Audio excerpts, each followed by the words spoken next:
Am I the asshole for destroying all of my daughter's electronics after I caught her in my house with a boy? So I, male 46, have a daughter, Amy, female 14. Me and Amy's mother are no longer together and we're doing our best in co-parenting.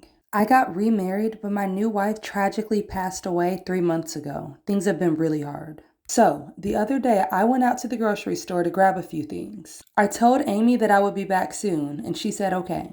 When I got back from the store, there was Amy on the couch making out with a guy. He looked like he had to be at least 18 years old. Of course, when I saw this, I went off, and it took everything in me not to punch the guy in the face. I yelled at the boy and told him to get the hell out of my house. Once he left, I let Amy have it. I was so mad at her for disrespecting me like that and bringing somebody into my house without even asking me. So I grabbed her iPhone and smashed it right in front of her. Then I went to her room and destroyed her laptop. Now her mother is calling me an asshole and she went and bought her a new phone. I feel so disrespected. I honestly don't even want anything to do with Amy anymore.